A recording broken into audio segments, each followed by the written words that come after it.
ومن أحسن قولا ممن دعا إلى الله وعمل صالحا وقال إنني من المسلمين.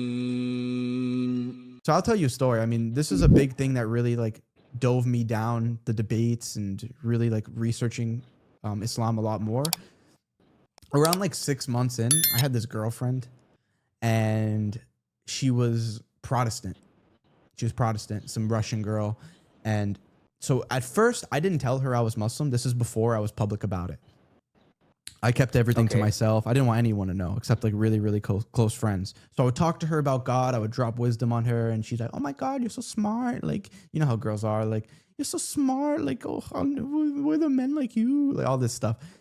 And then she finally finds out I'm Muslim. You're different. You're different. And it's fine in person at first, obviously. And then once I ended up having to go on like a work trip, that's where stuff just blew up crazy. And she'd be like, your prophet says you can hit women and this and this and this. I lived near a Muslim couple. They knew they did. I know you can hit women. And there was mad Qurans and he burned. Like, there's actually multiple. And I was like, what? And then you like, punched her. And then I punched. No, I'm just kidding. This is all virtual. Like, this is over text. And I'm like, what's going on? Like, we were just good. If actually the one rule I gave to her was, if anything ever goes wrong with us, let's talk in person. Because every time I've ever talked to a girl, it always went wrong while texting. Every single time. So I was laying with her. I was like, yo, if anything goes wrong, let's at least talk in person. And so she starts throwing all this stuff in my face about Islam. And I had to research because I was like, oh, is she right? Like, am I actually not on the truth? And everything I looked into just continued to solidify my faith. And I think that just comes down to it because it's the truth. Like, when people want to throw attacks and then you look into it and you see that they're actually just trying to use a logical fallacy or they're blatantly lying, it's really fascinating because, man, I've said this so many times. It's like, it seems like logically you can prove the Quran is the direct words of God, but it's something in people's souls or their hearts that it's like their brain just leaves their head when it comes to Islam. It's so interesting. And it's like, they don't hold the same logical consistencies with Islam that they do to their own faith.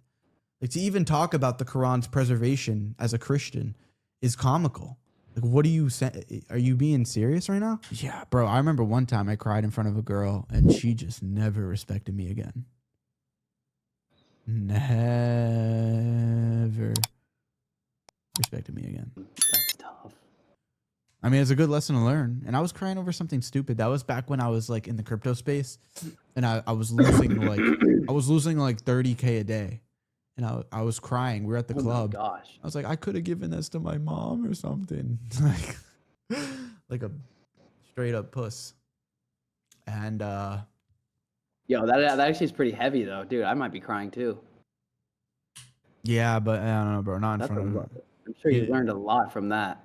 That was freshman year of college. I was like, I just turned 18 back then. Dude, your whole crypto story of like watching the videos, I'm like, babe, making all this money and then like losing all the money. And I'm like, dude, that just sounds like a bunch of freaking valuable lessons. Like, bro, that's so many lessons, lesson bro. maxing. So many lessons, bro. Like those are gonna pay you dividends for until the day you pass away. Like that's gonna stick with you for forever. Yeah, for real. I saw someone in the chat say the prophet cried in front of his wife and he was shaking and she still respected him. If you're talking about when the prophet literally met an angel and you're going to compare that to me losing crypto money, bro. Yeah. Dude, I'm so glad I waited about a year after my Shahada to publicize it. It was the best decision I ever made. Literally. Wait, you waited a year? I thought. Yeah, dude. I mean, there was the Sheikh Uthman thing. I'm not as familiar.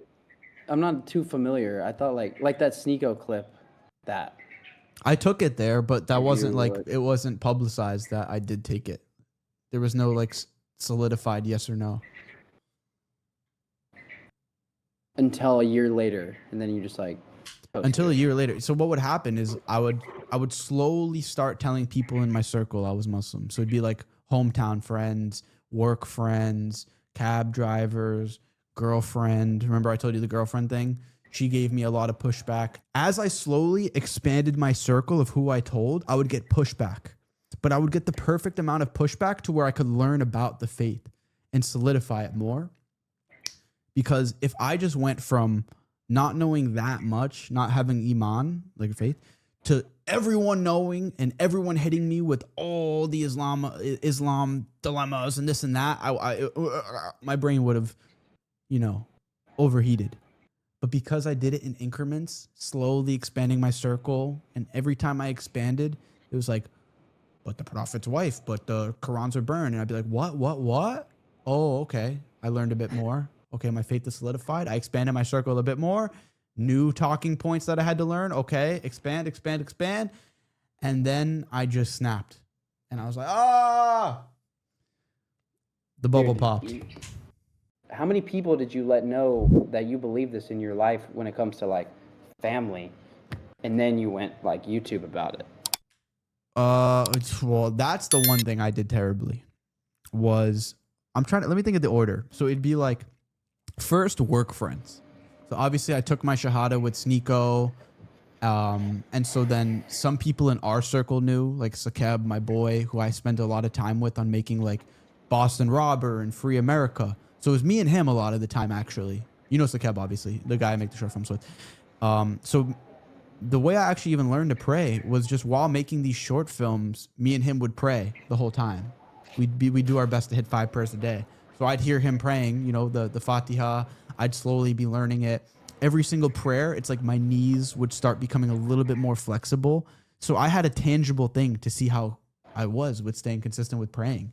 It was like my knees, like over time, kept like getting to the point where I can just sit comfortably like for hours with it. But at first I couldn't at all. So it was him. And then I think it was like my hometown boys, talking to them a little bit about it. And then it was like slowly like the guy at the deli, the cab drivers. Dude, I took it really slow. Like I was very private about it. I didn't even tell my cousins or anyone like that who I'm really close with. And then it's very wise. Yeah, dude. And then it was like the girlfriend, and then it was my cousins. And then where I made the big mistake, which I've said before, is I didn't like sit my parents down and I was like, yo, I'm this faith. I just started posting it. So that was not good either, because then in their heads, I'm trying to hide something from them, which I'm not. I just didn't want to have the confrontation of you blowing up over this. You know what I mean? Yeah. Where that's my fault. I should have just confronted it.